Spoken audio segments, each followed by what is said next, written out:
ವೀಕ್ಷಕರೇ ನಮಸ್ಕಾರ. K9 ಸುದ್ದಿ ವಾಹಿನಿ ಜೊತೆಗೆ ನಾನು ಕಿರಣ್ ಅಲಿಯಾಬಾದ್. ವೀಕ್ಷಕರೇ, ಇಂದಿನ ಪ್ರಮುಖ ಸುದ್ದಿ ನೋಡಿ ಬರೋಣ.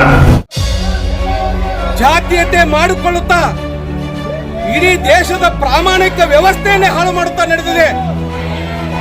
ವಿದ್ಯಾರ್ಥಿಗಳು ನೀಟ್ ಪರೀಕ್ಷೆ ಹಗರನ್ನ ತಡೆಗಟ್ಟಬೇಕು, ನಮಗೆ ಸರಿಯಾದಂತ ನ್ಯಾಯ ಒದಗಿಸಬೇಕು ಅಂತ ಹೇಳಿ ಜಂತರ್ ಮಂತರದಲ್ಲಿ ಹೋರಾಟಕ್ಕೆ ಕುಳಿತರೆ ಅಲ್ಲಿ ಕೆಳ ಜಾತಿಯ ಕೆಳ ಸಮುದಾಯದ ಇವರು ವಿದ್ಯಾರ್ಥಿಗಳು ಅಂತೇಳಿ ಹೋರಾಟ ಕೂತಾರಂತೇಳಿ ಹುಲಿಗೆಟ್ಟ ಮನವಾದಿ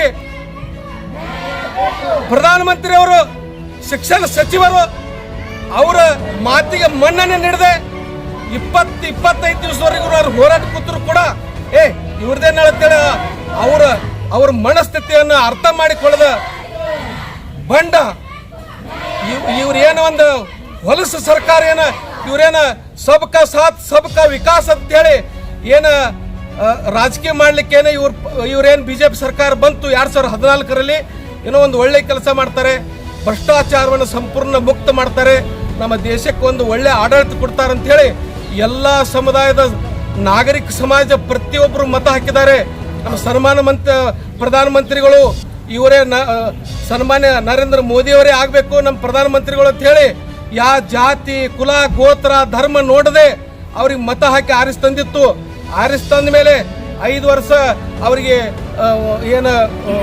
ಇದೆಲ್ಲ ಸ್ವಚ್ಛ ಮಾಡ್ಬೇಕಾದ್ರೆ ಕ್ಲೀನ್ ಮಾಡ್ಬೇಕಾದ್ರೆ 5 ವರ್ಷ ಸಾಲೋದಿಲ್ಲ ಅಂತೇಳಿ ಮತ್ತೆ ಪುನಃ 5 ವರ್ಷ ಇವ್ರನ್ನ ಆಯ್ಕೆ ಮಾಡಿತ್ತು. ಇಲ್ಲ ಇವ್ರಿಗೆ ಸುಧಾರಣೆ ತರಬೇಕಾದ್ರೆ ಇನ್ನೂ 5 ವರ್ಷ ಬೇಕು ಅಂತೇಳಿ ನಾವು ತಿಳ್ಕೊಂಡಿದ್ದೀವಿ. ಅವ್ರ ಮನಸ್ಥಿತಿನೇ ಬೇರೆ ಇದೆ.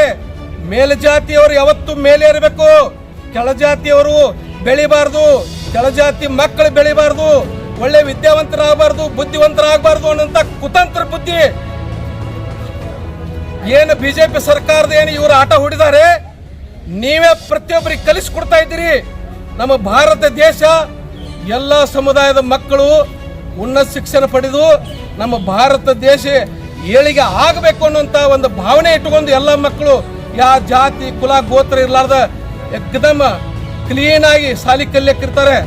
ಅವ್ರಿಗೆಲ್ಲ ಎಂತ ಹೊಲಸು ಬೀಜ ಬಿತ್ತಾ ಇದ್ದೀರಿ ಅಂದ್ರೆ ಅಧರ್ಮ ಅಸತ್ಯ ಸುಳ್ಳಿನ ಬೀಜ ಬಿತ್ತಿ ಪ್ರತಿ ಇಡೀ ದೇಶಾದ್ಯಂತ ಎಲ್ಲ ಹೊಲಸು ಬೀಜನೇ ಎಲ್ಲ ಉರಿಸಿ ಅದೇ ಎಲ್ಲರೂ ಅನ್ನ ತಿನ್ನುವಂಗ ಆಗ್ಬಿಟ್ಟಿದ. ಅದು ಹೋಗ್ಬೇಕಾದ್ರ ಪ್ರಾಮಾಣಿಕತೆ ಬರ್ಬೇಕಲ್ಲ, ಸ್ವಲ್ಪ ಸತ್ಯತನ ಬರ್ಬೇಕಲ್ಲ, ನಿಯತ್ ಬರ್ಬೇಕಲ್ಲ. ಅದು ಒಬ್ಬರಲ್ಲಿ ಇಲ್ಲ. 20-25 ದಿವಸ ಆದ್ರೂ ಅವ್ರಿಗೆ ಕೆರಳಿಸಿದ್ರಿ. ಅವರೆಲ್ಲ ಅಂಜ್ ಹೋಗ್ತಾರ ತಿಳ್ಕೊಂಡಾರ, ಅವ್ರು ಅಂಜ್ ಹೋಗ್ತಾ ಇಲ್ಲ. ಅವ್ರ ಪಾಲಕರು ಬೆನ್ನತ್ತಿದ್ದಾರೆ.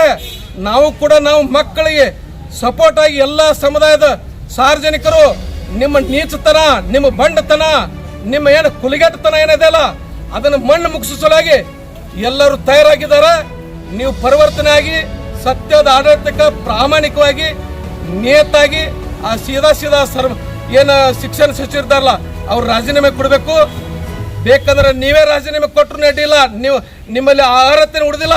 20 ದಿವಸ ಆದ್ರೂ ಒಂದು ಮಾತು ಮಾತಾಡಿಲ್ಲ. ಇನ್ನೆಲ್ಲ ಅರಾಜಕತೆ ಹಾಕದ ಇಡೀ ದೇಶಾದ್ಯಂತ ಇನ್ನು ದೊಡ್ಡ ಆಕ್ರೋಶ ಹೇಳ್ತೇಳಿ ನಿನ್ನೊಂದು ಬರೀ ಒಂದು ಮಾತು ಮಾತಾಡಿದ್ರಿ. ನಿಮ್ಮಲ್ಲಿ ಮಾನವೀಯತೆ ಮನುಷ್ಯತ್ವಿದ್ರೆ ಸೀದಾ ನೀವು ರಾಜೀನಾಮೆ ಕೊಡಬೇಕು. ಬಿಜೆಪಿ ಸರ್ಕಾರ ನಮ್ಮ ದೇಶಕ್ಕೆ ಏಳಿಗೆಗಾಗಿಲ್ಲ, ಇದು ಬರೀ ಮನವಾದಿ ಕುಲಿಗೆಟ್ಟ ಸರ್ಕಾರ ಅಂತೇಳಿ ಇಡೀ ಜಗತ್ ಜಾಹೀರ್ ಆಗ್ತಾ ಇದೆ. ಇನ್ನು ನಾವು ಸುಮ್ಮನೆ ಕೊಡೋದಿಲ್ಲ. ನಮಗೇನು ಯಾವ ಜಾತಿ ಸಂಬಂಧ ಇಲ್ಲ, ಯಾವ ಪಕ್ಷ ಸಂಬಂಧ ಇಲ್ಲ. ನಮಗೆ ಬೇಕಾಗಿದ್ದು ಭಾರತ ದೇಶದ ಎಲ್ಲ ಸಮುದಾಯದ ಮಕ್ಕಳು ಎಲ್ಲರೂ ಸಹೋದರಗತೆ ಬದುಕಬೇಕಾಗ್ಯದ.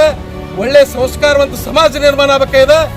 ಒಳ್ಳೆ ಮಕ್ಕಳು ಒಳ್ಳೆತನ ಬೆಳೆಸಬೇಕಾಗ್ಯದ. ಎಲ್ಲಿ ಬೇಕಾದ್ರೆ ಅಕ್ರಮ ಅವ್ಯವಹಾರಗಳು, ಎಲ್ಲಿ ಬೇಕಾದ್ರೆ ಭ್ರಷ್ಟಾಚಾರ, ಮನುಷ್ಯತ್ವ ಬೇಕಲ್ಲ. ಪ್ರತಿಯೊಬ್ಬರು ಸಾಕಷ್ಟು ತೆರಿಗೆ ಕಟ್ತಾ ಇದ್ದೀವಿ. ಸಮಾಜ ಸುಧಾರಿಸಲಿ, ಎಲ್ಲ ಮಕ್ಕಳು ಉನ್ನತ ವಿದ್ಯಾಭ್ಯಾಸ ಪಡೀಲಿ. ರ್ಯಾಂಕ್ ತಗೊಂಡವರು ಎಲ್ಲ ಒಳ್ಳೆ ವಿದ್ಯಾವಂತ ಪಡೆದವರೆಲ್ಲ ಹೊರದೇಶಕ್ಕೆ ಹೋಗ್ತಾ ಇದ್ದಾರ. ಇಲ್ಲಿ ಮಕ್ಕಳೆಲ್ಲ ಸರಿಯಾಗಿ ವಿದ್ಯೆ ಸಿಗಲಾರ್ದಕ್ಕೆ ಹಾಳಿಗೆ ಹಚ್ತಾ ಇದ್ದೀರಿ. ಅದು ತಡಿಬೇಕು ಅನ್ನೋಂಥ ಉದ್ದೇಶ ಇಟ್ಕೊಂಡು ಇವತ್ತು ನಾವು ಮಾನ್ಯ ಜಿಲ್ಲಾಧಿಕಾರಿ ಮುಖಾಂತರ ಗೌರವಾನ್ವಿತ ರಾಷ್ಟ್ರಪತಿಗಳಿಗೆ ಮನವಿ ಸಲ್ಲಿಸ್ತಾ ಇದ್ವಿ. ನನ್ನ ಹೆಸರು ಜಗದೇವ್ ಸೂರವಸಿ. ನಾನು ಕರ್ನಾಟಕ ರಕ್ಷಣಾ ವೇದಿಕೆ ಸ್ವಾಭಿಮಾನಿ ಸೇನಾ ಸಮಿತಿಯ ಸಂಸ್ಥಾಪಕ ರಾಜ್ಯಾಧ್ಯಕ್ಷ.